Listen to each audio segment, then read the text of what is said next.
Filling Unser's seat at Team Penske is Kevin Kogan. On pole day, Kogan sets a new record with a lap at 204 miles an hour.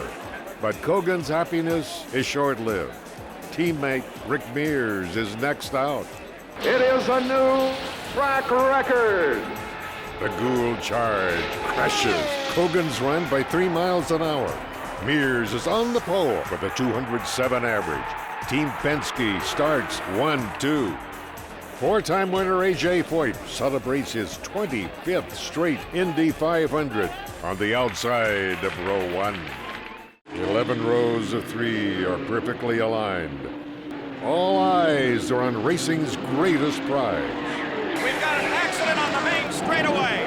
Kevin Kogan is against the wall. Kogan's car suddenly veers out of control and hits Foyt. With nowhere to go, Andretti spears Kogan's machine. The race is stopped and the blame game starts. Well, I don't know. He run right square in my damn left front. What are you talking about? Kogan? Well, all I know is we were moving down nicely and started to accelerate, and the car just moved to the right. There's a tire mark on the right side of my car. I don't know what happened. This is what happens when you have children doing a man's job up front. The green flag is out, and it's a drag race between Rick Mears and A.J. Foyt. A.J. Foyt leads to turn 1. For the first time in his grand career, Foyt leads the first lap of the 500. Supertex leaves Mears in his wake, but only momentarily. Rick Mears pulls alongside Foyt on the main straightaway. Foyt cuts him off in the first turn. There's a slower car in front of Foyt. Ron Carroll. You got it, Paul. Foyt did cut him off. Rick Mears drops back down, maybe 25 yards. They're in the south chute right now, heading over to turn 2. Car 14 is flawless for the first half of the race. A 5th win is in sight, but problems plague Foyt on lap 95. The helmet is off, the headstock is off. He just took a hammer and really walloped something. Probably, it says apply blunt instrument, and that'll do take care of whatever the problem is. The feisty Foyt is persistent, but his car calls it quits with a bad transmission. Mears takes over the top spot and has no equal. He was on it. I mean, there was nobody quicker as an oval driver. Lap 160. Gordon Johncock takes the lead. The STP Wildcat quickly becomes a contender. I had a bad car at first. In fact, if it hadn't have been for a yellow, Rick Mears would have lapped me. But a yellow saved me, and where we could come in and make adjustments on the car. And then as the race went on, we made more adjustments on the car, and then the car become really drivable. And look at that Wildcat fly as Gordon Johncock is leading Rick Mears. He got him on the backstretch, and he's leading him into the first turn. And he's building up on that lead. Gordon Johncock in car number 20, the STP oil treatment special. Rick Mears and then Tom Stevens, they head into turn 2. Gordy and I had run back and forth with each other several times throughout the day, and I really didn't have any problem getting by him when I needed to. But then toward the end, I saw him, he was going to be one of the guys up front we're going to have to contend with. With 20 laps to go, it's now a 2-car race. Johncock versus Mears, the sly veteran against the young speedster. The crowd on their feet here in turn 3. Mears just can't get around Gordon Johncock. He shut the door again, got the horsepower up, and he's leading going into 4. Lap 183, Mears makes his final stop. Mears has to lock the brakes up. He almost rear-ended a car that was slowing in the pits. Now Mears screams down into his pit area. Wait. Now the hoses are out. He's on his way. The fuel nozzle stayed in the car way too long, and we filled it up.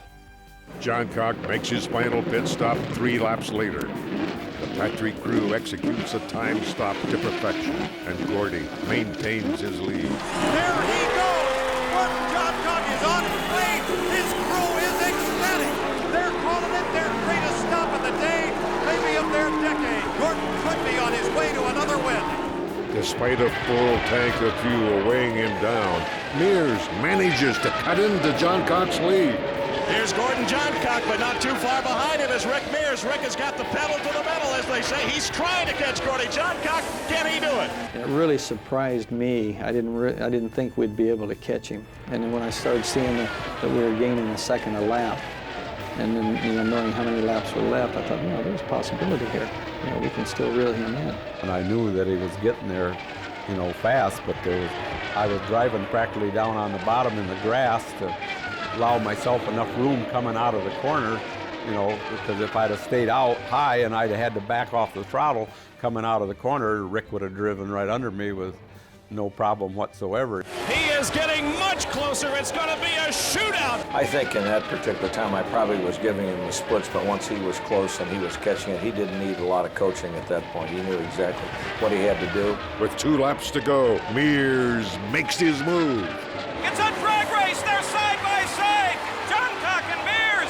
Mears on the inside. Johncock, Mears forced down the little line. Run. Johncock cuts him off. I caught him going into turn 4 on the white flag lap. I thought, well, why wait? You know, so I had some momentum on him, and I just went ahead and pulled out. I couldn't see him, so I cut down low, and when I did that, then he was right behind me, and he had a lot of dead air, which shoved him wide coming out of turn 1. I don't think there was anybody on the track that was any harder to get by going into a corner. He'd get into a corner about as deep as anybody alive. Mears loses momentum, but gives it one last shot. It's a battle to the bricks.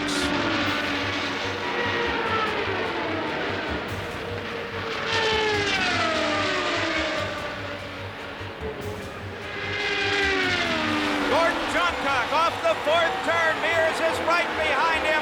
Johncock, Mears makes a try. Johncock wins it by less than 1/10 of a second.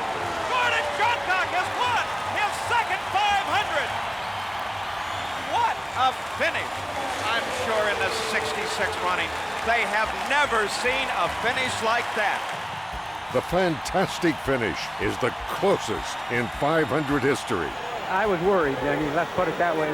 There was no question about it. I had to drive the car everywhere on the racetrack. I got into a pushing problem, you know, with about 10 laps to go. It's why he caught me so fast. And the more I went, the worse it got, and I just had to use up all the apron to be able to stay full throttle coming out of the corner to keep from driving into the fence. Johncock returns to victory lane after a bittersweet visit in 1973. I remember thinking that during the race, you know, if we can't win it, I hope he does. Because 73, you know, the year he won was just you know, a terrible year.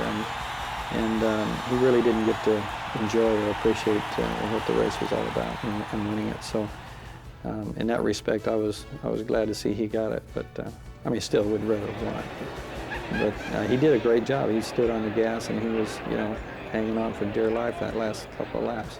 Well, everything was happy moments about winning in '82, you know. We didn't have any disasters of any kind, and we just worked together good through the race, you know, was able to come out on top. Hi folks, Lee Diffie from NBC Sports here. If you truly enjoyed what you just watched, you can get more news, interviews, and highlights by subscribing to the Motorsports on NBC YouTube page. You can get it all, so go for it.